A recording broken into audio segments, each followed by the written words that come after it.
Hey everyone, welcome to another LEGO Fan video. I'm your host LEGO Fan, and before I begin, I want to give credit to Ben 10 Wiki for fact checking me, and for WatchAnimeDub.com for providing me with the first lines. Today, no one has any, I don't know how to phrase it, today no one has no first lines. So you're going to be hearing first lines all day. So we have a set of characters here. There's 12 in total, and this is Ben 10 Analyze Part 2. Haven't seen Part 1? Go check that video out. I'm pretty sure you'll enjoy it. The way I run this is it's a quiz style. So we have characters here. Now I'll tell you the name of a character, give their first line, and you have 10 seconds to guess of these characters which one it is. And when we get to the end, you have 10 seconds to name the character that is left. Of course, there might be multiple names. I not only give their first line, I also give their species, their appearances, their powers, and their weaknesses. So let's begin. So continuing from last time, so we have every ally that has been featured from Big Fat Alien Wedding all the way up until Goodbye and Good Riddance. The first one up is a character named Goren Tennyson. We covered his wife, Billie Jean Tennyson, in the previous video. Now we have the husband of the duo, Gordon, and whose first line is this. Max! Yeah, he only has one word. Don't ask. So of these, which two, only one that has multiple versions, are Goren Tennyson. 10 seconds, good luck.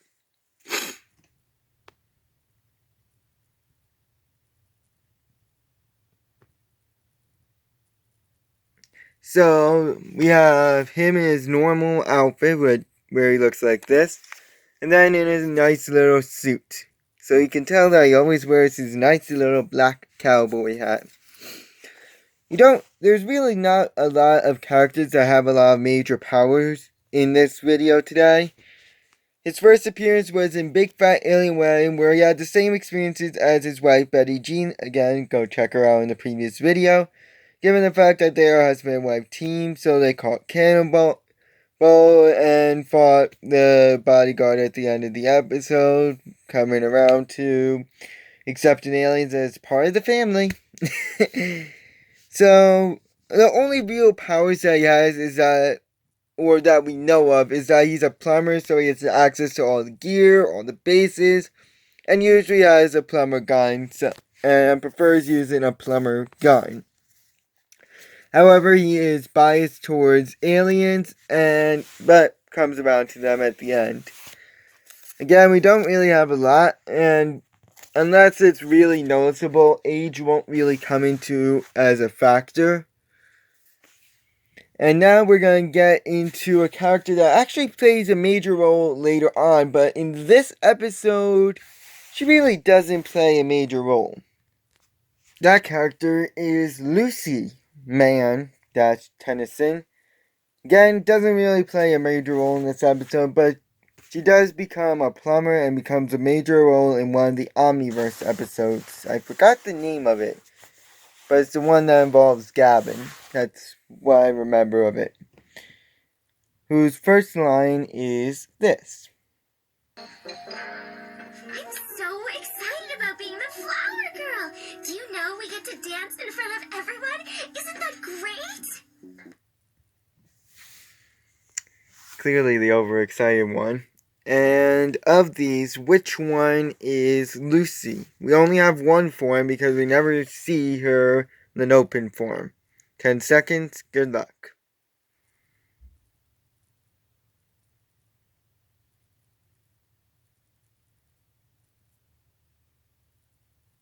So, Lucy is this character right here.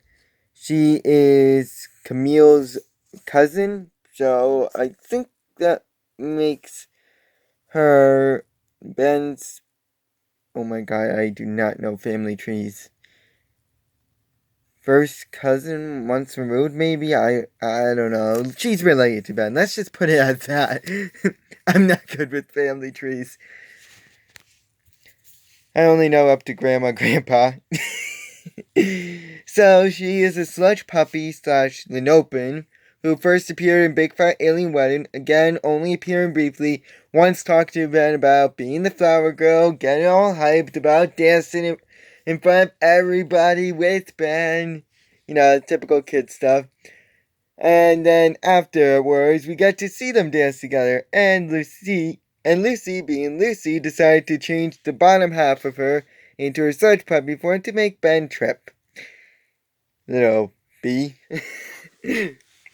So, I'm just going to rattle off all the Linopen powers and weaknesses. We can also note that she definitely is a hyper type, which technically can go under powers or weaknesses. But with an Linopen's agile shapeshift from human to Linopen and back, or at least part of them, as we see with Lucy. She is also flexible, can form tentacles, can revert to a goo form to squeeze through cracks, is strong, is invincible, can throw sludge, can regenerate, and can form weapons out of her hands. However, she can dissolve in water, her hands can be briefly cut off. If she falls from a great height, she would lose consciousness, and extreme heat turns her to stone. You know, typical Linopen powers, Linopen weaknesses, nothing really major to note. Now, let's get out of Big Fat Alien Wedding, which has probably one of the most character introductions of any episode in the series. And let's move on into Ben for Good Buddy, which has 2 new characters. The first one of these is a character named Lawrence Wainwright, whose first line is this. There's a monster in my hot tub. With your help, I had just gotten away from those drivers when I heard this splash.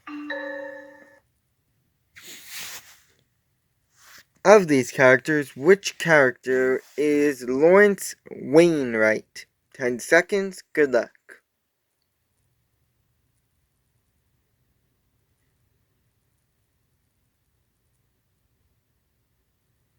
So, Lawrence Wainwright is this guy right here. I was debating whether to include him or not. I was going to include the other character either way. But this character, he doesn't really play a major role. He's a human who first appeared in Ben for Good Buddy, only making brief appearances here and there. Once as being a target of the road crew at the beginning of the episode, summoning Gwen and Grandpa Max into his RV to help fish out Ben, who had to jump into his hot tub after landing on his RV as Ripjaws. And Ripjaws, since he was in the middle of a desert, really needed to get to a water, and that was the closest thing. Then at the end, so the other character essentially stole his RV so they could catch up to the road crew, managed to do it, returned it back, and he got really, really, really mad. Granted, I would be mad too. So he went in his RV and shut the door, only for the entire RV to completely fall apart, leaving only the frame. Looks like the road crew did get one last victim in. So, he has a lot of money based on his RV and probably from all his championships as well, because he's a pro bowler. Given his physique, you probably wouldn't even guess that, but he is a pro bowler, or at least was. We don't know if he still is. And he can also drive an RV. But he is obsessed with the trophies he has and gets upset when someone other than him touches them, sort of like his babies almost in a way. And again, if you work hard for that trophy, you probably would be attached to your trophies as well. He also is very annoyed. He gets very easily annoyed. Now, for the other character. That other character is named Shelby, whose first line is this. Word around these parts is you took down the road crew. Of these characters, which character is Shelby? 10 seconds, good luck.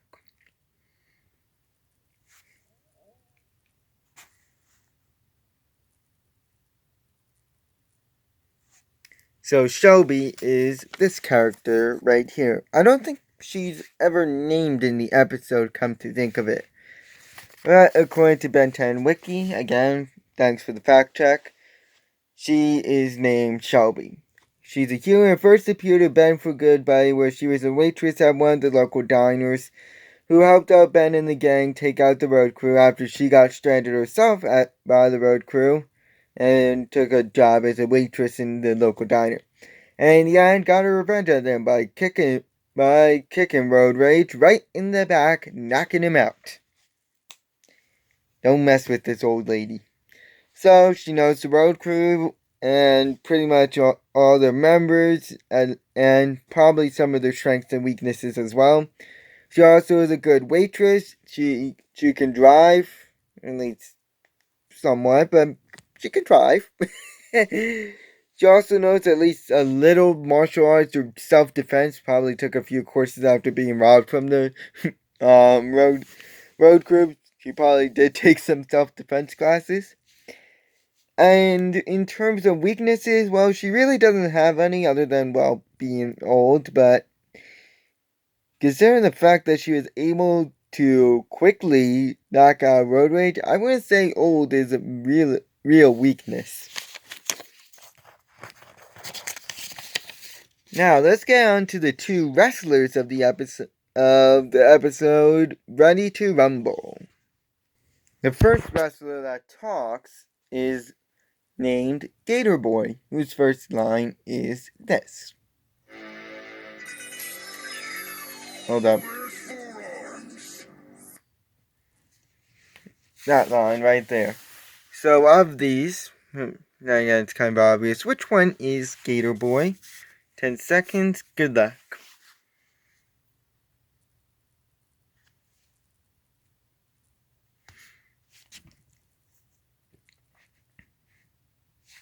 So this character is Gator Boy.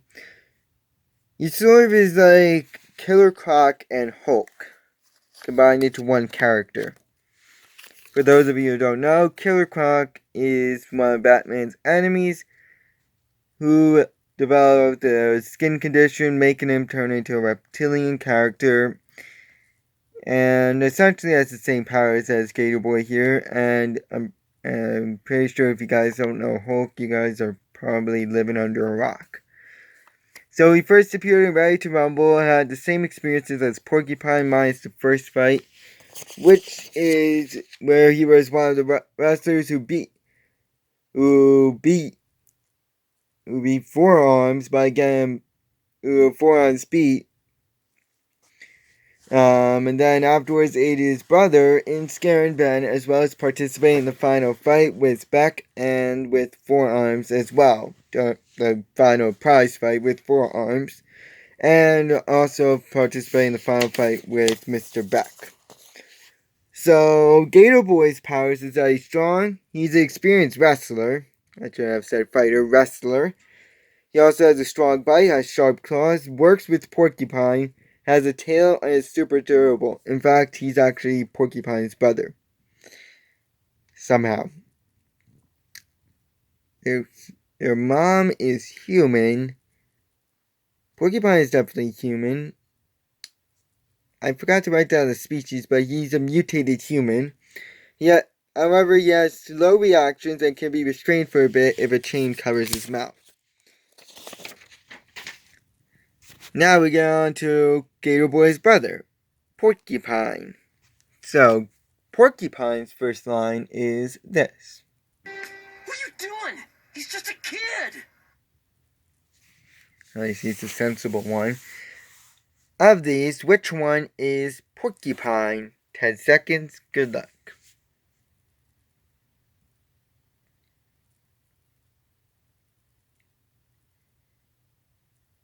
So, Porcupine is this character right here. He's a mutated human who first appeared in Ready to Rumble as one of the wrestlers that Forearms beat by getting him stuck to the wrestling floor. Afterwards, he aided his brother Gator Boy in scaring Ben outside in the locker rooms, and participated in the final fight with Forearms in the prize fight. managing to almost beat Forons, but Forons managed to beat both of them, and then he participated in the final fight with Mr. Beck. So he's very fast and can shoot quills, which some of them can be drugged, are sharp, and they can also be thrown. He also is a skilled fighter, can roll up into a ball, is very agile, and is allies with Gator Boy. However, his main weakness is the fact that he can be stuck onto surfaces due to the sharpness of his quills. And we're going to encounter another character similar to Porcupine later on when we get to Alien Force. That character, if you guys don't know, is Pierce Wheels, who essentially has the same physique as Porcupine. Minus a few... actually, yeah, he is essentially the same thing as Porcupine. Only, his quills are flesh-colored. Wow, that must be painful. The next character up is Kenny Tennyson, whose first line is this. Wait. Thanks, Dad. Of these characters, which one is and it's Kenny Tennyson. He's named all of those things in the episode. 10 seconds, good luck.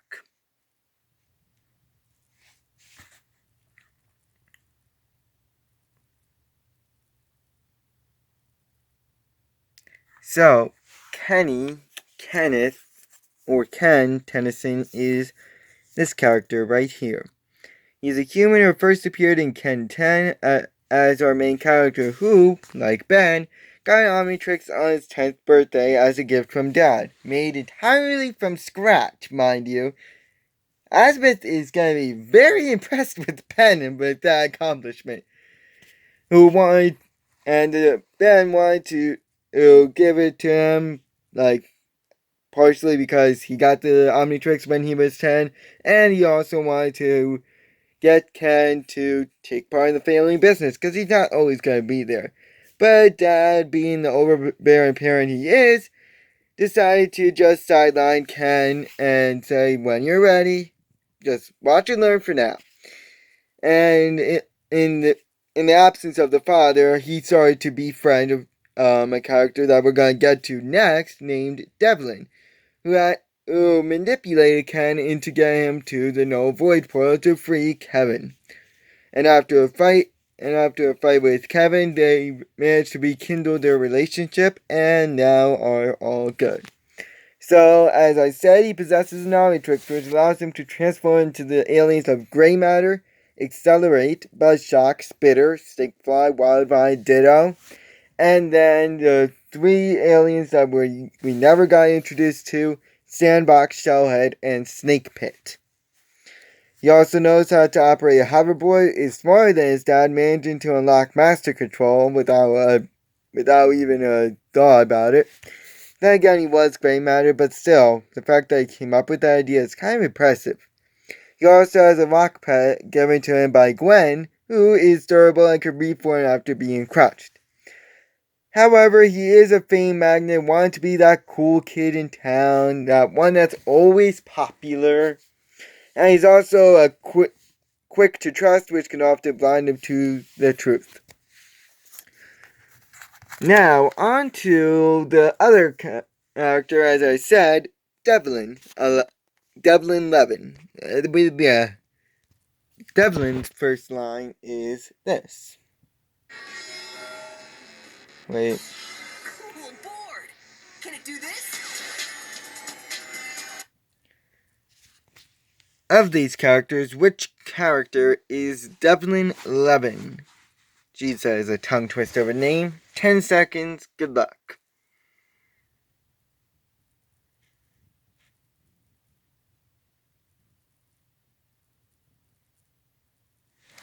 So, Devlin is this character right here. He's an Asmosian/human who first appeared in Ken 10, using Ken as a pawn to try to get to the No Void Chamber, to the point where he even attacked Ben 10,000's headquarters so he could free his father Kevin, and managed to succeed. However, he was disappointed with the result after Kevin just tossed him aside like nothing. And after he helped out the family to recapture Kevin 11 and bring him back to the No Void, he joined the Tennyson family and got adopted into the family. So he doesn't really have much in terms of powers. He could transform into Devlin 11, which we're going to get to, which is a copy of the mutated Kevin 11 form. He also knows how to ride a hoverboard. He is smart. However, he is weaker than his father, which is shown during the battle, and he could be oftentimes pretty desperate.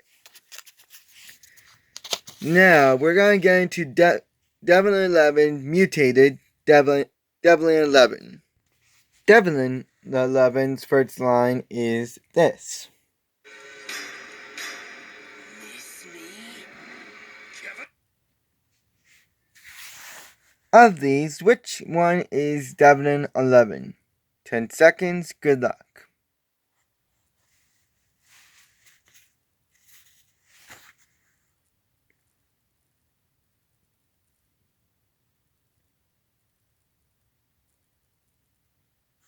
So this one right here is Devlin 11, or Devlin 11's mutated state.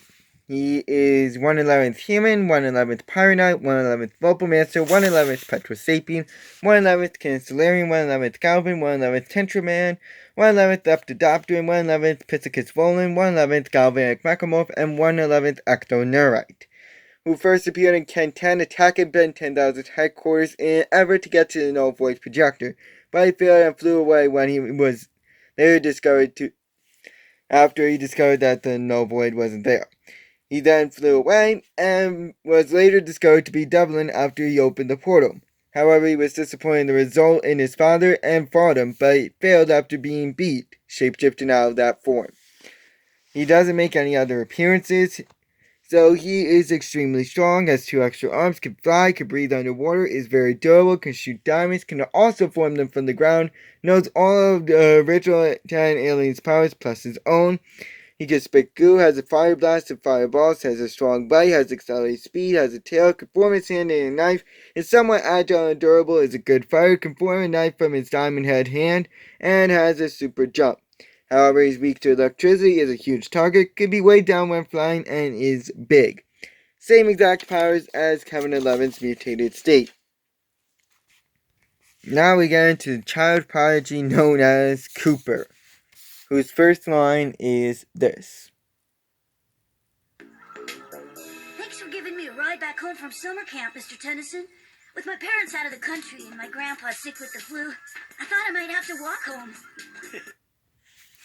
Of these, which one is Cooper?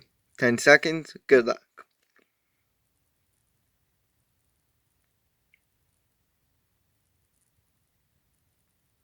So, Cooper is this character right here. He is a mutated human who first appeared in Ben 10 versus the Negative 10 Part 1, where he's mostly sidelined in the episode but still played a role, saving them with a forklift in the Fort Knox heist and tossing the key off the needle once he was cornered. However, he was not counting on Dr. Ammo retrieving the key, but he mostly was just a character like one of those hostage things.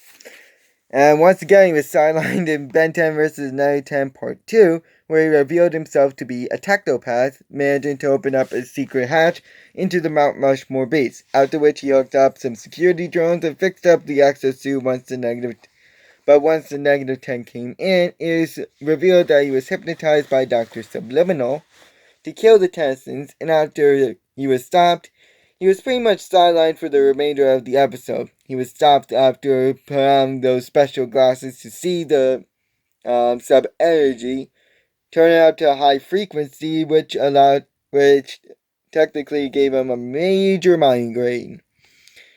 And he revealed at the end that he made up the extra ticket so that way Ben and Gwen could like him. So he is a tech whiz, knowing how technology works and how to improve it. He also has knowledge on the plumber, since his grandpa is a plumber. It is not known who his grandpa is, though. He also is a good mechanic, able to fix and improve any type of tech. And as I mentioned, he also is a technopath, so he can control and find technology. However, in his youth, his special ability gave him a major headache to the point where he would sometimes lose consciousness. He also could be a bit of a scaredy cat, and whatever Gwen did to him in the sub-energy also is a major weakness. I do not remember the specifics. It's like something where she tuned it to a specific frequency that essentially made his techno powers go all wonky and essentially rendered him completely useless. Now, you might be wondering who the last two characters are. They are essentially Ben's mom and dad. However, when we get to one of them, I want a specific name. I wonder if you guys know who it is. But we're going to first talk about the mom, Sandra Tennyson, whose first line is this. Right. Of these, the remaining two characters, which one is Sandra? 10 seconds, good luck.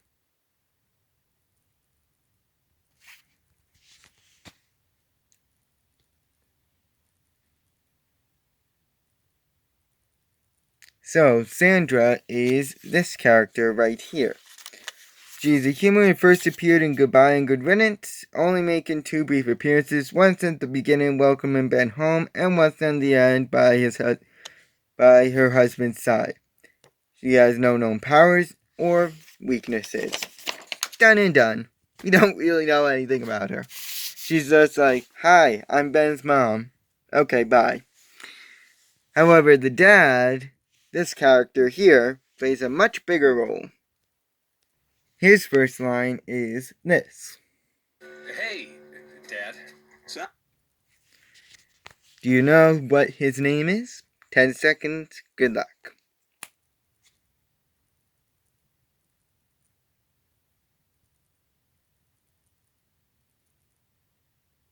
So, this character is named Carl Tennyson. He first appeared in Goodbye and Good Riddance, making a bigger impact than Sandra over here, than his wife. After he got kidnapped by Vilgax in their own home, he saw Ben's powers, being one of the first to uncover his identity in this world. Remember, this episode is not canon. And then he took up part in the final fight, helping to fend off all of Vilgax's drones, and blowing up Vilgax by using a welding torch to blow the pipeline that he worked so hard on, that ended up blowing up Vilgax. So he's a structural engineer and knows how to operate a laser gun. He also is extremely smart. No known weaknesses, and that is all for allies. I know, not much at the end, but next time I'll cover the aliens, and I'll see you guys then. So long.